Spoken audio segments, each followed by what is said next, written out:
What's bound to happen when someone enters the classroom ready to break the rules? And how long can the teacher keep his feelings in check when a student starts showing him special attention?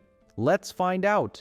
At the beginning of the film, we meet a middle-aged schoolteacher named Joseph Svenden.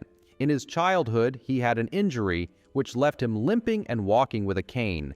He lived on a farm with his elderly mother and took care of the usual household chores. When he arrives at school, he tells his students that the school may close soon. At this moment, a new 18-year-old student named Catherine Wheeler enters the class. Who might you be?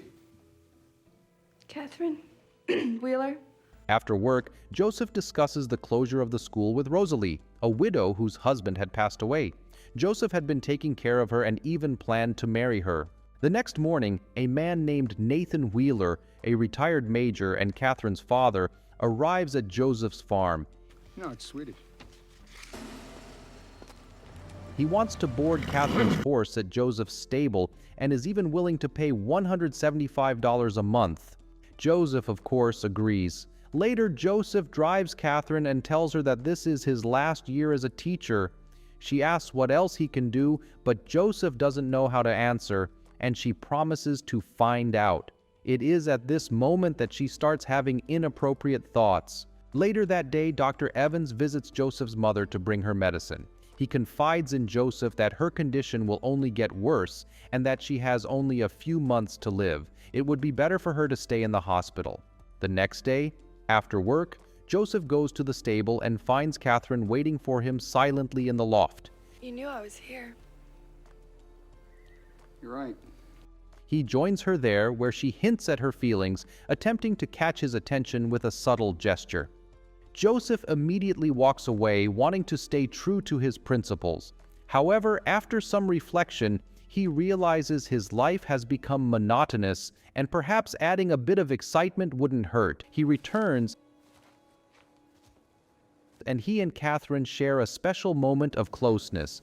A few days later, the school board informs Joseph that since he hasn't completed his professional development courses, he won't be able to teach in city schools.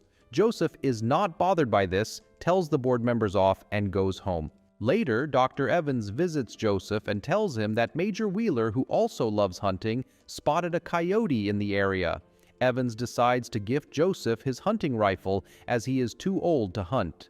During one of his lessons, Joseph assigns his students to write essays. Catherine uses this opportunity to write that she wants to meet him, as she has something important to tell him. Later, while driving, Joseph gets angry at Catherine for leaving such an open note, fearing that someone might find out about their relationship. At first, he thought she might be pregnant, but Catherine denies it. I'm not in the mood. Don't.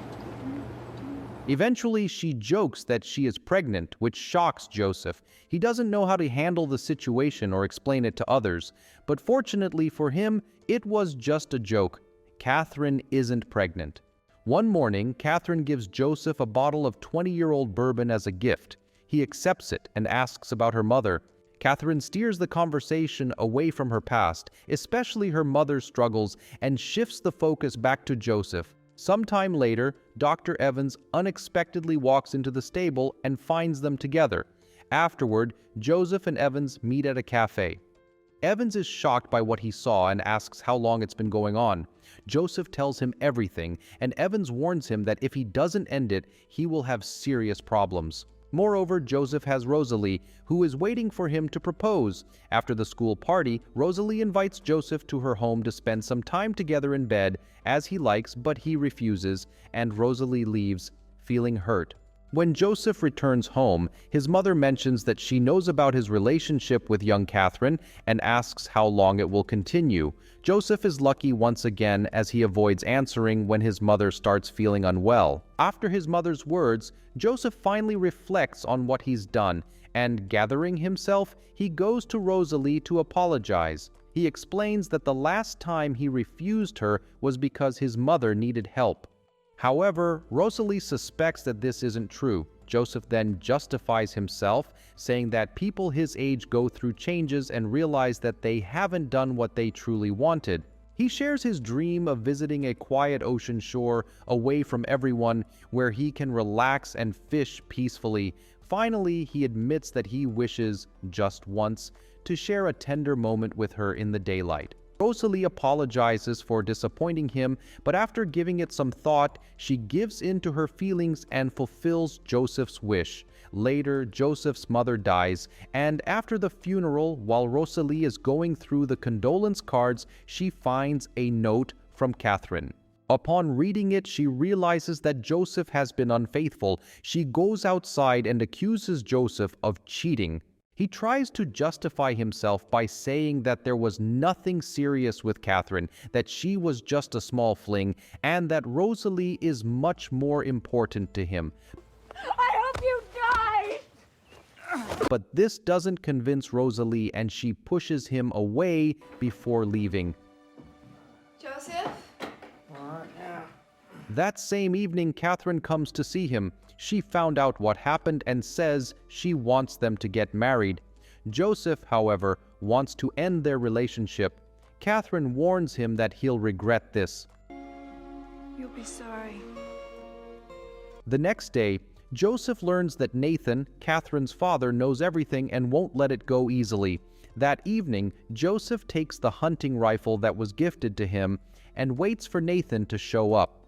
When Nathan arrives with his wife, he just wants to talk. He asks Joseph if he plans to marry Catherine, but Joseph replies that he doubts he's her type. In the end, Nathan says he's learned that Joseph is a decent man and that it's not entirely his fault but also Catherine's. However, Nathan's wife disagrees. She slaps Joseph in the face and says he took advantage of Catherine. Nathan doesn't want to make a big deal out of the situation and suggests they part ways peacefully.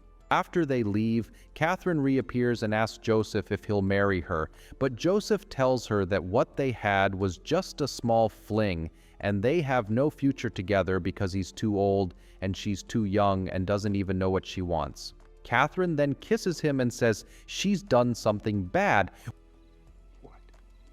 Look. When Joseph steps outside, he sees the barn on fire. He manages to save the cow, but Catherine's horse dies in the flames. The next day, Joseph decides to change his life.